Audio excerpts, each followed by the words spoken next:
মাজলিসু ফিকহিন খায়রুম মিন ইবাদাতি 60 সানা। আল্লাহর নবী বলেন, ও দুনিয়ার মানুষ, মনোযোগ সহকারে শ্রবণ করো, যেই মজলিসের মধ্যে দ্বীনের আলোচনা করা হয়, যেই মজলিসের মধ্যে ফিকহের আলোচনা করা হয়, কোরআন সুন্নাহর আলোচনা করা হয়, যদি মজলিসটা ছোট হয়ে থাকে, ক্ষণিক সময়ের জন্য হয়ে থাকে, বিশ্বনবী রাহমাতুল লিল আলামিন বলেন, মাজলিসু ফিকহিন খায়রুম মিন ইবাদাতি 60 সানা।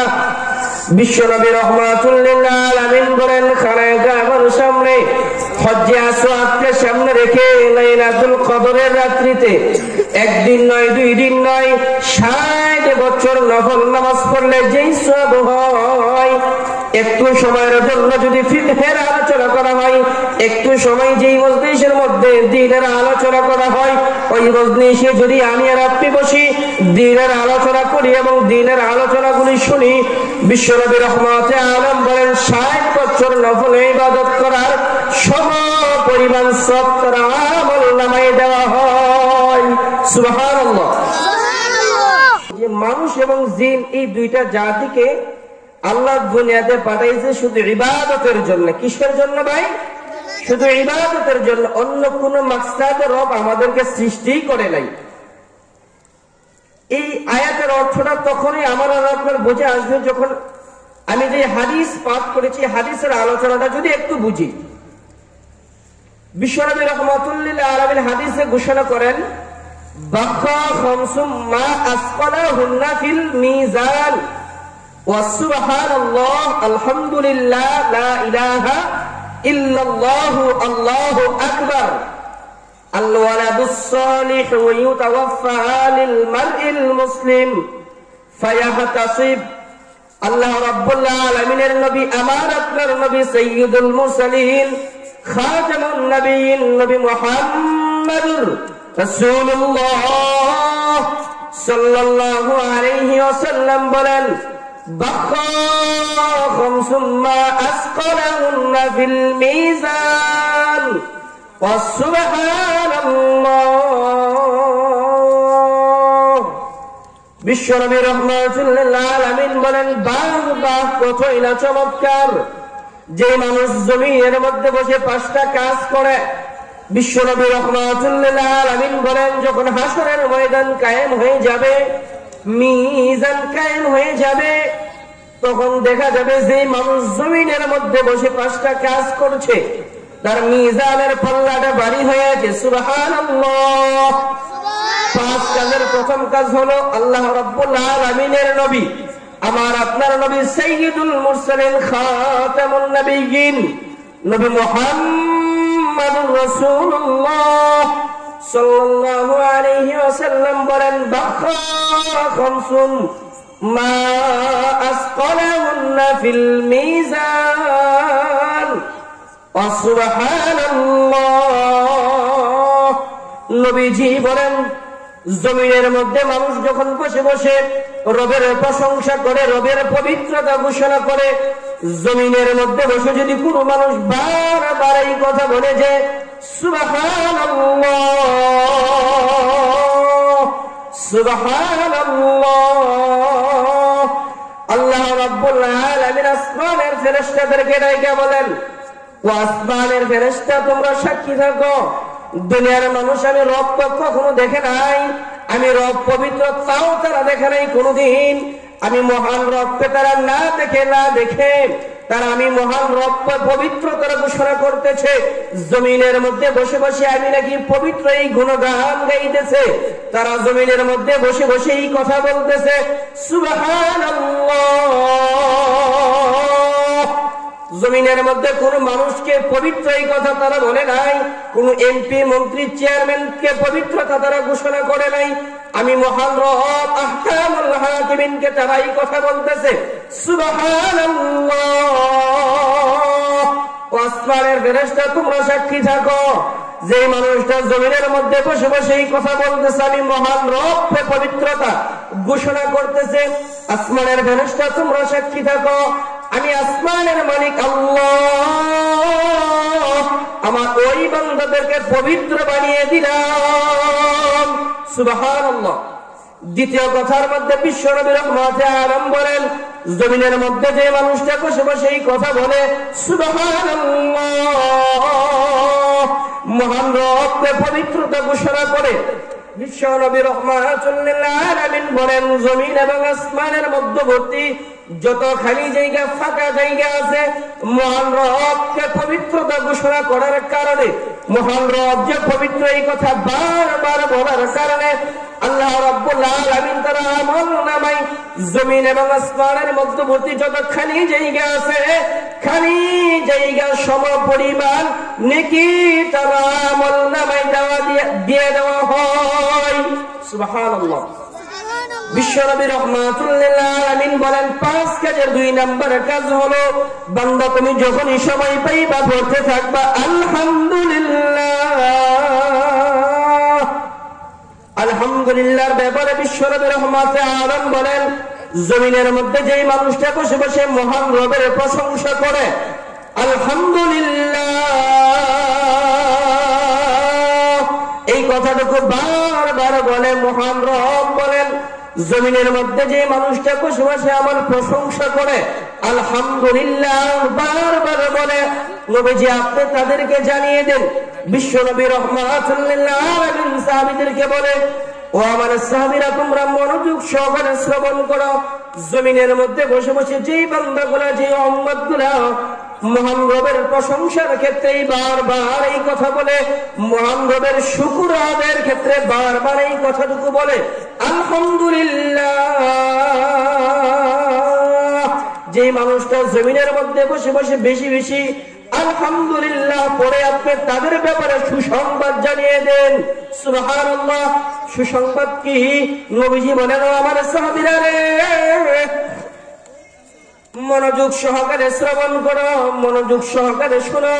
আল্লাহ রাব্বুল আলামিন আলহামদুলিল্লাহ লিখতে 8টা অক্ষর ব্যবহার করেছে, পাশাপাশি মহান রব 8টা জান্নাত তৈরি করেছে। সাহাবারা প্রশ্ন করল, ইয়া রাসূলুল্লাহ, 8টা জান্নাত এবং আলহামদুলিল্লাহ শব্দের মধ্যে 8টা অক্ষর ব্যবহারের মধ্যে মিল কি রয়েছে? তার মধ্যে এত মিল কেন রেখেছে?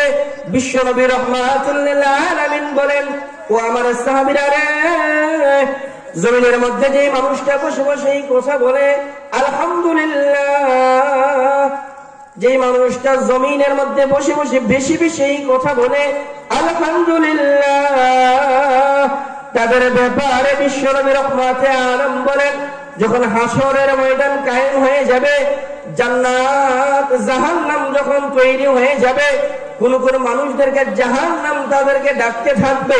জমিনের মধ্যে যে মানুষটা বসে বসে আলহামদুলিল্লাহ পড়েছে, জান্নাতের 8টা দরওয়াজা হইতে তাদেরকে ডাকা হবে, তুমি আমার ভিতর দিয়ে জান্নাতে প্রবেশ করো, তুমি আমার ভিতর দিয়ে তুমি জান্নাতে প্রবেশ করো।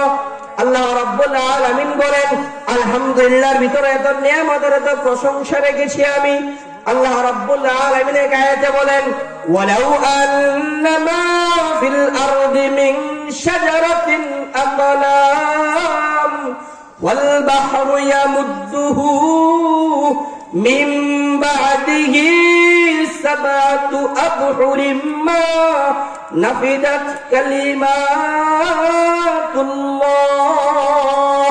আল্লাহ রাব্বুল আলামিন বলেন, জমিনের মধ্যে যত নদ নদী রয়েছে, সমস্ত নদ নদীর পানিকে যদি আমি কালি বানাইয়া দেই, পৃথিবীর জমিনের মধ্যে যত গাছপালা রয়েছে, সমস্ত গাছপালাদেরকে যদি আমি কেটে কেটে কলম বানাইয়া দেওয়া হয়, জমিনের মধ্যে যত মানুষ এবং জিন রয়েছে, সমস্ত মানুষ এবং জিন জাতিকে যদি আমি লিখনেওয়ালা বানাইয়া দেই, একবার নয়, দুইবার নয়, সাবাতু আবহুরিম মা নাফিদাত কালিমাতুল্লাহ, 7 বার পর্যন্ত যোগ্যতা দিলেও দেখা যাবে কলম শেষ, কালি শেষ, লিখতে লিখতে তাদের হাত অবশ হয়ে যাবে, কিন্তু আলহামদুলিল্লাহ শব্দের প্রশংসা লেখা শেষ হবে না। সুবহানাল্লাহ। এই কারণে যখনই সময় পাইবো আমরা এই কথা বলতে থাকবো আলহামদুলিল্লাহ। 3 নম্বরে নবীজি বলেন,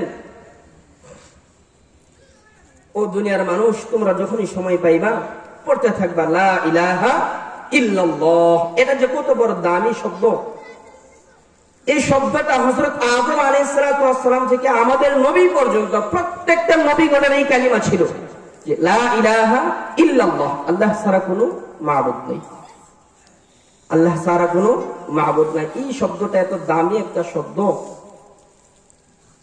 বিশ্বনবী রাহমাতুল আলম বলেন, বান্দা যখনই সময় পাইবা জমিনের মধ্যে বৈশা বৈশা কথাবার্তা না বইলা, দুনিয়ার কথাবার্তা না বইলা, যখনই সময় পাইবা এই শব্দটুকু বলবা, লা ইলাহা ইল্লাল্লাহ। আল্লাহ রাব্বুল আলামিন নবীজিকে বলেন, ও নবী, আপনি আপনার উম্মতদেরকে জানিয়ে দেন তারা যেন সময় পাইলে এই শব্দটুকু বলে, লা ইলাহা ইল্লাল্লাহ। আল্লাহ রাব্বুল আলামিন নবীজিকে বলেন, ও নবী, আপনি আপনার উম্মতদেরকে জানিয়ে দেন তারা যেন তাদের ঈমানকে পাকাপোক্ত করে, ঈমানকে মজবুত করে। বিশ্বনবী রাহমাতুল লিল আলামিন বলেন, ও জমিনের মানুষ, তোমরা মনোযোগ সহকারে শোনো, তোমাদের ব্যাপারে জমিনের মধ্যে যখন সময় পাইবা এই কথা বলতে থাকবা, লা ইলাহা ইল্লাল্লাহ। বিশ্বনবী রাহমাতুল লিল আলামিন বলেন, জমিনের মধ্যে যে মানুষটা এই কথা বলে লা ইলাহা ইল্লাল্লাহ, তাদের দৃষ্টান্ত হলো পবিত্র গাছের ন্যায়। পবিত্র গাছ কোন গাছ? আল্লাহ রাব্বুল আলামিন আয়াত নাযিল করেন, আলাম তারা কাইফা যারাবাল্লাহ মাতালান কালিমা তাইয়িবাতান কাশাজারা। আল্লাহ রাব্বুল আলামিন বলেন, পবিত্র গাছ তো সেই গাছ যে গাছের শাখা প্রশাখাগুলো সাত আসমানের উপরে চলে যায়, গাছের শিকড়গুলো সাত জমিনের নিচে চলে যায়। যে গাছের শাখা প্রশাখাগুলো সাত আসমানের উপরে চলে যায়, যে গাছের শিকড়গুলো সাত জমিনের নিচে চলে যায়, দুনিয়ার কোন ঝড় তুফানে ওই গাছের কোনো ক্ষতি করতে পারে না। ঠিক তদ্রূপভাবে আল্লাহ রাব্বুল আলামিন বলেন, আলাম তারা কাইফা যারাবাল্লাহ মাতালান কালিমা তাইয়িবাতান কাশাজারা। আল্লাহ রাব্বুল আলামিন বলেন, যেই মানুষটা জমিনের মধ্যে বসে বসে এই কথা বলতে থাকবে, লা ইলাহা ইল্লাল্লাহ, তাদের ঈমান নামক গাছের শিকড়গুলা সাত জমিনের নিচে চলে যায়। ঈমান নামক গাছের শাখা প্রশাখাগুলো সাত আসমানের উপরে চলে যায়। দুনিয়ার কোন বাতিল ফেরেশতা তাকে কোনো ক্ষতি করতে পারবে না, শয়তান তাকে ধোঁকা দিতে পারবে না, ওয়াসওয়াসা দিতে পারবে না। 4 নম্বরে বিশ্বনবী রাহমাতুল আলম বলেন, বান্দা তুমি যখনই সময় পাইবা পড়তে থাকবা আল্লাহু আকবার। আল্লাহ রাব্বুল আলামিন বলেন, যে মানুষটা জমিনের মধ্যে বসে বসে আমি মহান রবকে বড় বলে, আল্লাহু আকবার, আল্লাহ বড় বলে, আমি মহান রব জমিনের মধ্যে তাদেরকে বড় বানিয়ে দেই। সুবহানাল্লাহ। 5 নম্বর বিশ্বনবী রাহমাতুল আলম বলেন, আল ওয়ালাদুস সালিহু ইউতাওয়াফা লিল মারইল মুসলিমি ফায়াহতাসিব। সময় একেবারে সংক্ষিপ্ত ছোট্ট করে শেষ করে দিতেছি। 5 নম্বর নবীজি বলেন, বান্দা তুমি তো দুনিয়া থেকে চলেই যাইবা, চলে গেলে একটা সম্পদ জমিনে রেখে যাও, যে সম্পদটা তুমি কবরে যাওয়ার পরেও যেন এই কথা বলতে পারে, রব্বি রাহমহুমা কামা রাব্বায়ানি সগীরা। কবরের পাশে যেন দাঁড়িয়ে দাঁড়িয়ে এই কথাটুকু বলতে পারে। একটা নেক সন্তান রেখে যাও। আপনাদের রায়পুরার বুকে, পূর্বপাড়ার বুকে নুরুল কোরআন আনিসিয়া মাদ্রাসা তৈরি হয়েছে আপনাদেরকে নেক সন্তান উপহার দেওয়ার জন্য। কথা বল ঠিক কিনা? মাদ্রাসার মধ্যে নেক সন্তান তৈরির কারখানা হলো মাদ্রাসা। এই কারণে রায়পুরবাসীকে আমি উদারত আহ্বান করে বলবো, আপনার ছেলেকে ইঞ্জিনিয়ার বানান, ডাক্তার বানান, কোনো আপত্তি নাই। আগে আপনার ছেলেকে দিন শিক্ষা দেন। যদি আপনার ছেলেকে আপনি দিন শিক্ষা দেন, তাহলে আপনি যখন বার্ধক্যের কোলে পড়ে যাবেন, তাহলে আপনার ছেলে আপনাকে কষ্ট দিবে না, আপনার স্থান বৃদ্ধাশ্রমে হবে না, আপনার ছেলের 5 তলা এয়ার কন্ডিশনের ভিতরে আপনার জায়গা হবে। মৃত্যুবরণ করার পরে আর এই কথা বলবেন আপনার সন্তান বাবাটা মারা গেছে, ঢাকা থেকে আসার সুযোগ আমার হবে না। আপনার সন্তান আপনাকে এই কথা বলবে না। কবরের পাশে যাইয়া প্রতিদিন যায় এই কথাটুকু বলবে, রব্বি রাহমহুমা কামা রাব্বায়ানি সগীরা। এই বিদায় 5 নম্বর কথাটা হলো, দুনিয়া থেকে চলে যাওয়ার আগে আমি একটা নয় সন্তান দুনিয়াতে রাখা যাই, আল্লাহ রাব্বুল আলামিন যে কথা বললাম ওই কথার উপর আমাকে সকলকে আমল করার তৌফিক দান করুক। সকলে বলি আমিন। ওয়া আখির দাওয়ানা আলহামদুলিল্লাহি রাব্বিল আলামিন।